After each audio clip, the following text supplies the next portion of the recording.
दोस्तों, आज हम आपके समक्ष एक नई वीडियो के साथ प्रस्तुत हुए हैं।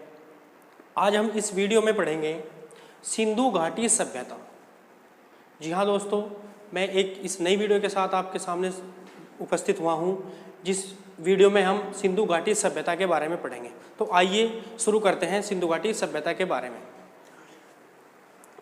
जैसे कि दोस्तों आप सभी को पता है, क्योंकि हमारी जो सभ्यताएं हैं वो बहुत प्राचीन हैं और इन सभ्यताओं से ही हमें ये पता लगता है कि हमारा जो प्राचीन इतिहास है वो कैसा रहा होगा। तो सिंधु घाटी सभ्यता, जिसका हम वर्ष अगर निर्धारण करते हैं तो रेडियो कार्बन विधि से जब हम इसके डाटा को एकत्रित करते हैं तो रेडियो कार्बन विधि यानी एक रेडियो एक्टिव पदार्थ होता है कार्बन 14, जिसे कार्बन 14 के नाम से भी जाना जाता है। इससे यह पता चलता है कि इस सभ्यता का जो समय है वो 2400 ईसा पूर्व से 1700 ईसा पूर्व तक माना गया है। अब आप यहाँ थोड़ा सा महसूस कर रहे होंगे कि ईसा पूर्व और ईस्वी में क्या डिफरेंस होता है। आइए मैं आपको ये भी क्लियर कर देता हूँ। देखिए, ईसा पूर्व को जो अंग्रेजी में बोला जाता है वो बोला जाता है बीसी, अर्थात before the birth of Jesus Christ. यानी ये जो समय है ये ईसा मसीह के जन्म से पहले का समय है। ईसा मसीह के जन्म से पहले का समय कौन सा कहलाता है? बीसी। और ईस्वी यानी हम इसको अंग्रेजी में बोलते हैं एडी। एडी का अर्थ होता है एनो डोमिनी। इसे बोलते हैं ईयर ऑफ जीसस क्राइस्ट, यानी जिस वर्ष ईसा मसीह का जन्म हुआ उसे हमने ईस्वी नाम दिया। अब यहीं से शुरू करते हुए एक बात और बताते हैं हम आपको। ईसा पूर्व जो समय होता है ये हमेशा उल्टी तरफ को दौड़ता है। जैसे अगर मैं 100 ईसा पूर्व लगाऊं और कोई बात कह दूं कि 80 ईसा पूर्व तक, तो 100 से अगर हम 80 की ओर चलेंगे तो हमें उल्टा चलना पड़ेगा। यानी 100, 99, 98, 97, 96 बहुत सारे हमें क्रम इसको फॉलो करने पड़ेंगे। और अगर ईस्वी की बात करते हैं तो हमें 1 से स्टार्ट करना पड़ेगा और फिर 100 तक चलेंगे। अगर बात करें सिंधु घाटी सभ्यता की कि सिंधु घाटी सभ्यता की खोज कैसे हुई है, मैं इसके बारे में आपको मौखिक रूप से कुछ तथ्य बताना चाहता हूं। और वे तथ्य इस प्रकार हैं कि 2 अंग्रेज इंजीनियर थे जो पाकिस्तान में कार्यरत थे। कराची और लाहौर के मध्य एक रेल पटरी के बिछाने का कार्य उस समय प्रगति पर था। ये सन 1800 के एवरेज की बात है। तो उसी समय जब रेल पटरी बिछाने का जो कार्य अपनी प्रगति पर था तो पाकिस्तान और कराची के मध्य रेल पटरी बिछाने के दौरान जब खुदाई का कार्य हो रहा था तो उस समय उन लोगों ने ये देखा कि मिट्टी के नीचे दबे हुए कुछ अवशेष हैं, अस्थियों के अवशेष हैं, जो कि मानवों के थे, कुछ भवनों के थे, कुछ पशुओं के थे।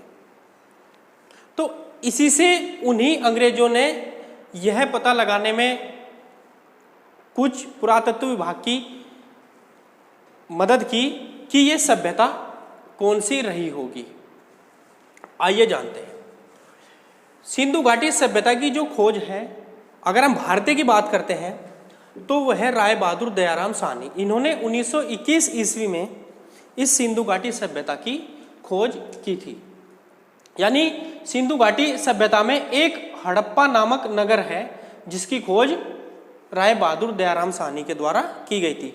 ये बहुत बार पूछा गया प्रश्न है कि दयाराम साहनी द्वारा इनमें से किस नगर की खोज की गई है, तो आपका आंसर होना चाहिए हड़प्पा सभ्यता या हड़प्पा नगर की।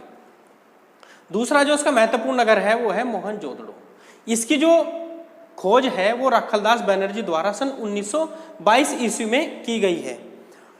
सिंधु घाटी सभ्यता की एक महत्वपूर्ण विशेषता यह थी कि यह सभ्यता नगरीय सभ्यता थी, अर्थात जब इस सभ्यता के लोग अपना रहन सहन एक नगर के रूप में करते थे।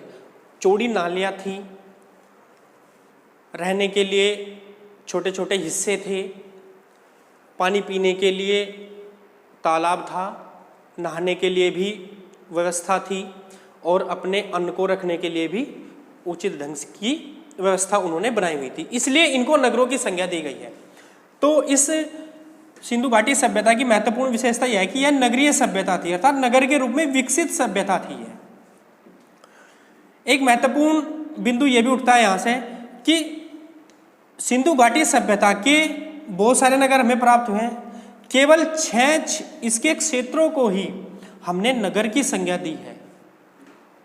वो कौन कौन से हैं?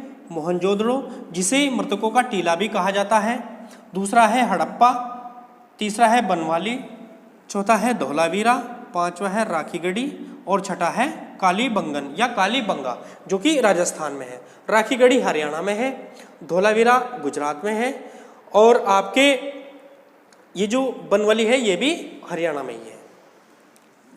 अगर हम बात करते हैं कि सबसे बड़ा जो स्नानागार है वो हमें कहाँ से प्राप्त हुआ है, तो सिंधु घाटी सभ्यता के जो मोहनजोदड़ो नगर है उसी से हमें एक बहुत बड़ा विशाल स्नानागार प्राप्त हुआ है, यानी इसके अवशेष प्राप्त हुए हमें कि हाँ उस सभ्यता में एक विशेष स्नानागार भी या एक विशेष विशाल प्रकार का स्नानागार भी हुआ करता था। दूसरा जो हमें यहाँ से स्ट्रक्चर प्राप्त हुई है वो है कि सबसे बड़ी इमारत अर्थात अन्नागार, सबसे बड़ी इमारत। ये प्रश्न बहुत बार पूछा गया है परीक्षाओं में कि मोहनजोदड़ो से प्राप्त सबसे बड़ी इमारत का नाम क्या था? वह है अन्नागार, यानी अन्नागार एक ऐसी विशेष इमारत थी जो सबसे बड़ी थी। अब आगे बढ़ते हुए बात करते हैं सिंधु घाटी सभ्यता की लिपि के बारे में। सिंधु घाटी सभ्यता की लिपि कैसी थी? भावचित्रात्मक थी, भावचित्रात्मक थी। वे लोग पढ़े लिखे नहीं थे, इसलिए वो कुछ भी लिखना या पढ़ना नहीं जानते थे, केवल चित्रों के माध्यम से ही वो अपनी बातों को कहते थे और समझते थे। ये जो लिपि थी वो कौन सी थी? भावचित्रात्मक। और ये भी बहुत महत्वपूर्ण प्रश्न आता है यहीं से। अब अन्य प्रश्नों के बारे में देखते हैं। सिंधु घाटी सभ्यता के जो निवासी थे वो द्रविड़ एवं भूमध्य सागरी थे। ये भी बहुत अच्छा प्रश्न उठता है, यहाँ से पूछते हैं कि सिंधु घाटी सभ्यता के निवासी थे, उनकी सभ्यता कैसी थी? वो द्रविड़ थे एवं भूमध्य सागरीय थे। आइए इसके क्षेत्रों को जान लेते हैं। देखिए, उत्तर में अगर हम बात करें सिंधु घाटी सभ्यता की तो चिनाब नदी के पास स्थित मांदा जिला है और ये कहाँ है? जम्मू और कश्मीर में। यहाँ से भी हमें सिंधु घाटी सभ्यता के अवशेष प्राप्त हुए हैं। अगर हम उत्तरी क्षेत्र की बात करते हैं, उत्तरी क्षेत्र में कौन सा स्थान है? मांदा जिला। अगर हम पूर्वी क्षेत्र की बात करते हैं तो पूर्वी क्षेत्र में एक स्थान आता है आलमगीरपुर, मेरठ, उत्तर प्रदेश। ये हमारा पूर्वी क्षेत्र है।